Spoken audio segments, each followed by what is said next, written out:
Hi friends, welcome to IFL Securities YouTube channel. Today we are going to talk about Harsha Engineers International Limited IPO. It's a new IPO that's coming soon. Today we'll understand more about the company and price band and other details about the IPO. Harsha Engineers International Limited is the largest manufacturer of precision bearing cages. According to their chairman, they have about 60 to 65% market share in the organized sector in India for manufacturing of precision bearing cages. The company is a part of Harsha Group. The company is present across 5 continents: North America, Europe, Asia, South America, and Africa in terms of its business areas. It serves to over 25 countries.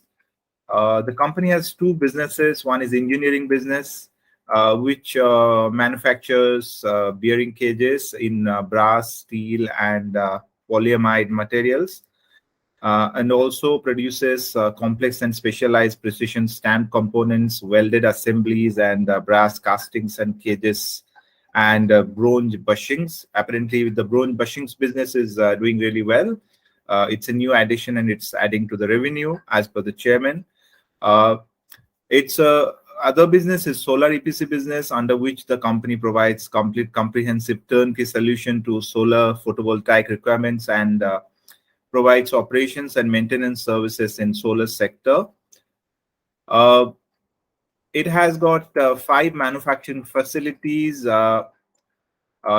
are in Changdor and Moraya in Gujarat, and 1 unit is in Changshu, China, and Gimba, Brasov in Romania. Harsha Engineers International Limited has 3 wholly owned subsidiaries: one in China, Harsha Precision Bearing Components China; one in United States, HASPL Americas Corporation; and one in Netherlands, Harsha Engineers BV; and a step-down subsidiary in Romania, Harsha Engineers Europe Limited.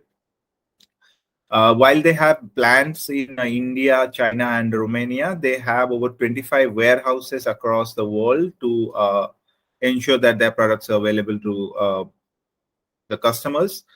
Their competitive strengths is, among the competitive strengths they have got core competency in precision bearing cage manufacturing. In fact, in India, over the last 25 to 30 years, many auto manufacturers, they have, stopped their in-house manufacturing of bearing cages and are sourcing from Harsha.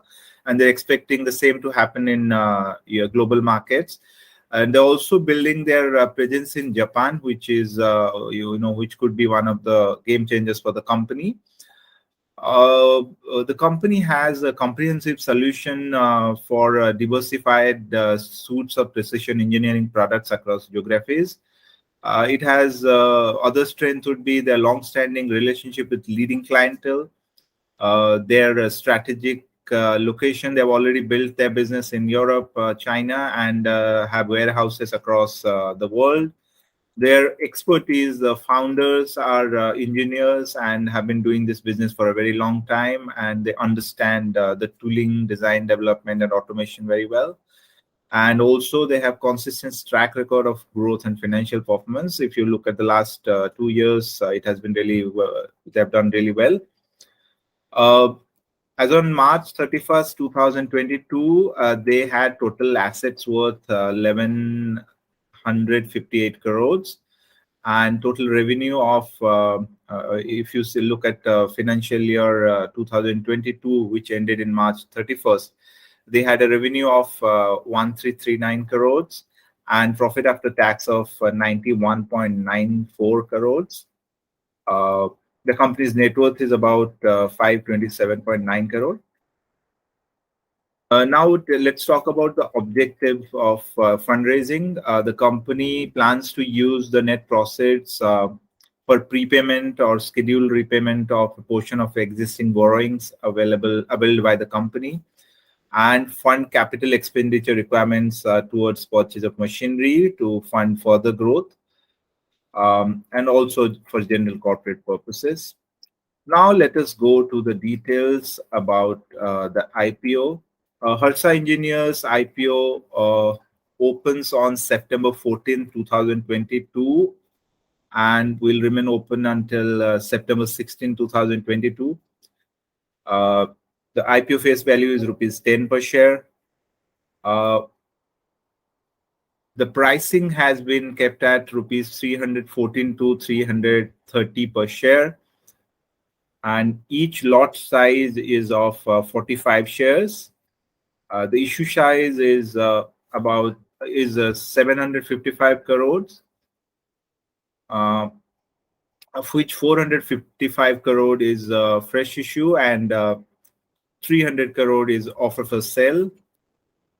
The issue type is book built issue and will be listed in both BSE and NSE.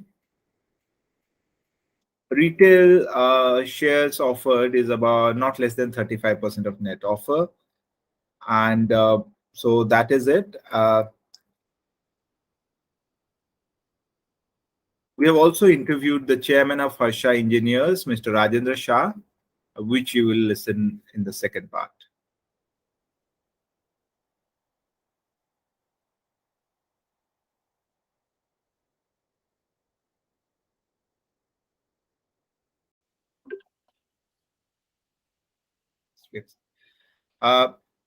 Welcome to IIFL Securities YouTube channel. Today we are going to talk about Harsha Engineers International Limited, which is the largest producer of precision bearing cages in India. We have the chairman, Mr. Rajendra Bhai Shah, with us. From him, we will understand more about the company, its growth and expansion plans. Over to you, sir. Thank you, Saurabh. You see, our Harsha Engineers was started in 1972 as a partnership company by me and my partner Harish Rangwala. We both were studying together in engineering college, and then we started. And slowly, gradually, we started developing cages, and the concept that the cage can be manufactured outside the bearing industry that we have established in India. And when we started, there was a lot of duplication of bearing was happening in India.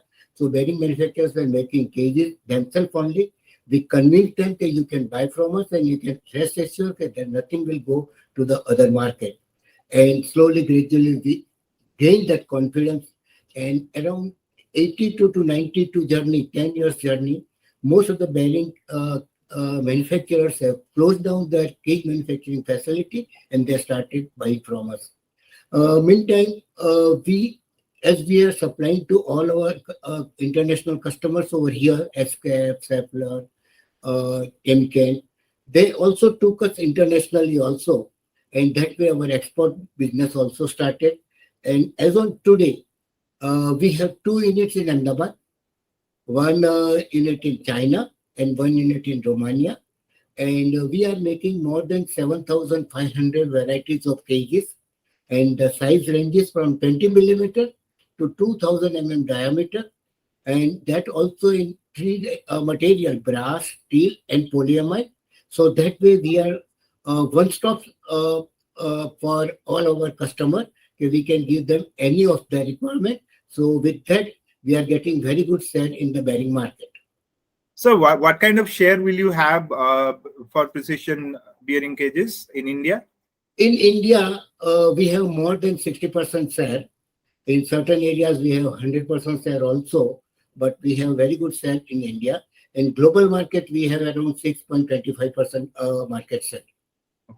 So do you think there is a scope for expansion and any markets you have not reached out and there is a probability that you will be accepted there well? Yes. There's a huge scope here. You see, just we are with a 6.25%, we are second largest cage manufacturer globally. So there is a lot of scope. I will explain you. One is the bearing is expanding itself every year 6-7%. So that is one growth is available. Second, yet in Europe and USA, lot of companies are making bearing cages in-house also. Okay. So there is a huge scope for us to get that market. particularly in a larger diameter. They are making lot of plants are there. They are making themselves. So we are trying to get that business. 7-8 years back, we started our large diameter department, and today it's working very well. And now our customers are also getting confidence. Yes, they have the capacity and they can serve. So we are expecting good amount of business to come from that team. Second is which is very important is China plus one. Yeah. And that is it's not a talk, but it has happened, right? So our bearing companies also, they are putting a lot of plants, increase their capacity in India. So we are expecting more business from that. Even whatsoever certain amounts they're purchasing from China, that also they are reducing and they're buying from us. So that way, that is a very good chance for us. Third is that we have 6-7 major bearing manufacturers globally. Out of that, 3 we are supplying very well: SKF, Inken, and Schaeffler. Japanese customers are there where our presence is very less. Right. At the moment, hardly there in our pretty hardly 1% or 2% we are supplying to them. But we have a last 10 years relationship with them, and now that is growing very fast. And now we have got the orders from Japan also. Right. So we will be supplying a lot of material in Japan in coming time. So that is a very good chance for us. One more vertical we have developed in last 2 years, that is the bronze bushings. Okay. In a windmill gearbox, they tried to reduce the weight of the gearbox, and they have redesigned it. So there are certain areas where the speed was very low. So in such type of gear places, they have replaced the bearing, and instead of that, they will be using bronze bushings. Bronze bushings is a very old technology of using it in where low speed is there. Right. But as now precision has improved, it has become very easy. So this is a very precise product we have developed in last 1.5 years. And last year we have supplied more than 10 crore material also, and we are expecting very good increase in that. So that is the third phase. So by that way, we are very much sure that in coming time we will have definitely 2-digit growth. And multiple diversified product range and that's good. Sir, I saw that you also have a solar EPC business. Is that correct?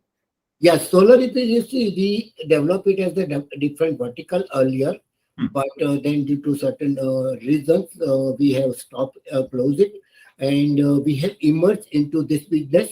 And our target is not to grow much, but we will maintain because we have certain responsibility of maintenance also. So we are maintaining, but we have no great plan to increase that, or we don't have any plan to invest in that. So any plans for North America? North America, we are supplying a lot of material from here. Okay. Yes. And we have around 25 warehouses in different places. So in North America, we have our warehouses. So from where we are supplying to our customers just in time. So one thing you said that, slowly in-house production, people are, purchasing from you. Right. Why is it so? Is it because of your cost effectiveness, or what makes you different from the in-house production? Yeah, there are 2 reasons. First reason is that the bearing technology, if you see the technology point of view, inner, outer, roller, everything is the forging, machining and grinding, and heat treatment and grinding. While cages, there are 3 different technologies used. If it's a steel cage, it's the stamping. If it is a brass case, it's the casting and machining. And if it's the polyamide, it is the molding. So all 3 different technologies, they have to work on it. So and moreover, to develop the cages, they need the tool room. So they have to develop a very good tool room. And there's a special skill is also required. Right. So for them, it is in the total bearing cost. Cage cost is hardly 5%. Okay. So for that to do that much investment is not worth. Okay. Number 1. Number 2 is that where in Europe and America, labor cost is very, very high. Right. So producing that, it is very costly for them also. So when they buy from us, definitely they are getting minimum 20 to 25% advantage in cost also. So that you can sustain in the long term to expand your business. Yes. Sir, I saw in 2019 the numbers, I mean, revenue and profit numbers, they were minuscule, and in the last 2 years they have risen significantly. What is the reason? You see, one thing is we have done a reverse merger in a solar panel company. Okay. So the data it has come, that is for that. Oh, But oh, as far as our engineering industry concerned, we are continuously growing. okay. And last year, what happened? There was the event, there was the COVID time. The demand was slightly less at that time, and in that period, we had developed a lot of new products. One whole line, one customer's whole plant was shifted to us, and the whole impact has come in this year. Yeah. And there was some increase in the raw material prices also. So combined both, we have got a increment of almost 50%. We have gone. So, in terms of CAGR growth, I know you can't predict your outlook, but what kind of, as a company, you have been sustaining it for 30 years. So, what kind of CAGR growth in terms of profitability and revenue you are looking at in the, say, next 5 years or 10 years? Next 10 years, so we are expecting minimum 18 to 90% EBITDA. And we are sure that we can maintain. It is a conservative figure.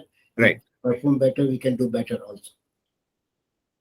Sir, I think very good interview. Thanks for clarifying many things, because this is people need to understand the product and understand your core competency. Anything you want to share? You want to tell investors about your company? Yeah, this is a 50 years old company. We have just celebrated on 1st September our 50 years. So in 50 years, we have put a lot of hard work. We have created a very good infrastructure. You see, machines and that everything is there, but above that, we have created a very good quality consciousness in our culture. Quality is basically a culture, and that culture we have developed. We have developed the manpower. We are spending a lot of money on developing our manpower. So we believe that only machine and money is not enough. The skill of manpower is also very important, and we are spending a lot of money. So our future is very bright, and I assure that if you join with us as our partner, you will be definitely very happy with us. Thank you, sir. Thank you very much. Thank you. Okay. Okay, thank you.